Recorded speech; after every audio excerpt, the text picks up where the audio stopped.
I have just chaired a meeting of the Cabinet where we agreed that the government should call a general election to be held on the 8th of June. I want to explain the reasons for that decision, what will happen next, and the choice facing the British people when you come to vote in this election. Last summer, after the country voted to leave the European Union, Britain needed certainty, stability, and strong leadership.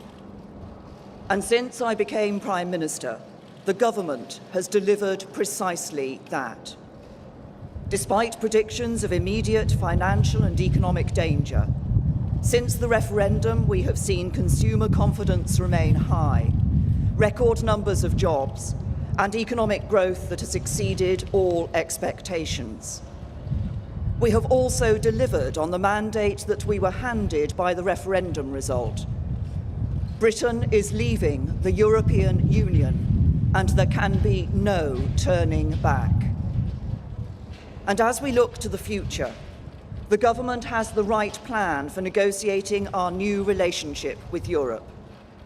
We want a deep and special partnership between a strong and successful European Union and a United Kingdom that is free to chart its own way in the world. That means we will regain control of our own money, our own laws, and our own borders.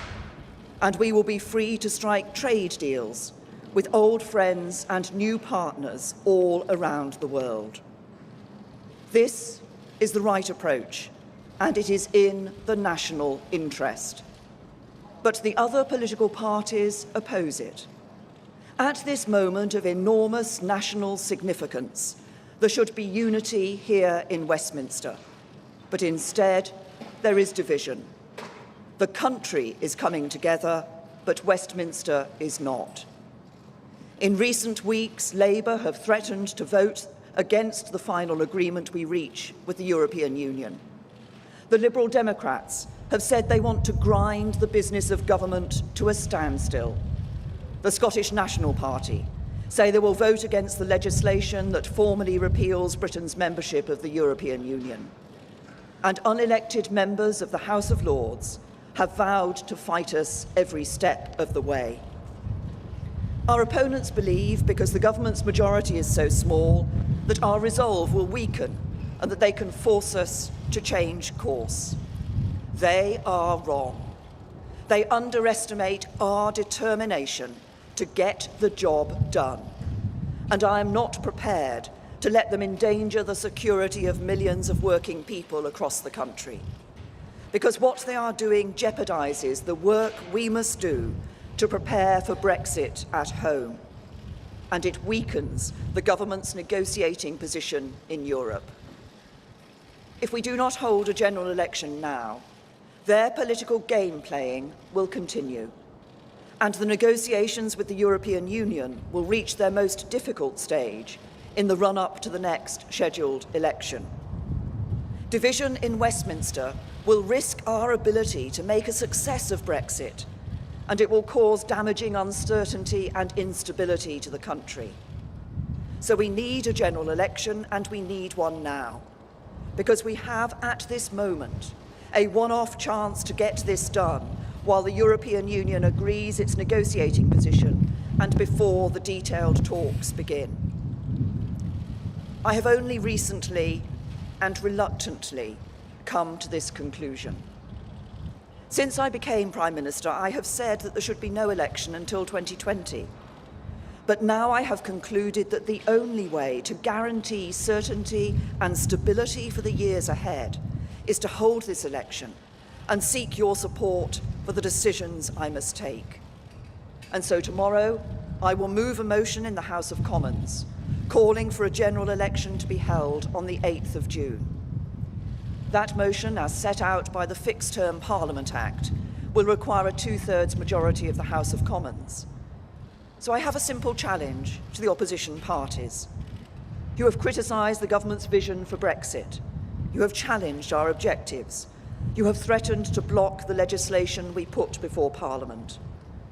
This is your moment to show you mean it, to show you are not opposing the government for the sake of it, to show that you do not treat politics as a game. Let us tomorrow vote for an election. Let us put forward our plans for Brexit and our alternative programmes for government, and then let the people decide. And the decision facing the country will be all about leadership. It will be a choice between strong and stable leadership in the national interest, with me as your Prime Minister, or weak and unstable coalition government led by Jeremy Corbyn, propped up by the Liberal Democrats who want to reopen the divisions of the referendum, and Nicola Sturgeon and the SNP. Every vote for the Conservatives will make it harder for opposition politicians who want to stop me from getting the job done. Every vote for the Conservatives will make me stronger when I negotiate for Britain with the Prime Ministers, Presidents and Chancellors of the European Union. Every vote for the Conservatives will mean we can stick to our plan for a stronger Britain and take the right long-term decisions for a more secure future. It was with reluctance that I decided the country needs this election, but it is with strong conviction that I say it is necessary to secure the strong and stable leadership the country needs to see us through Brexit and beyond. So tomorrow, let the House of Commons vote for an election. Let everybody put forward their proposals for Brexit and their programmes for government.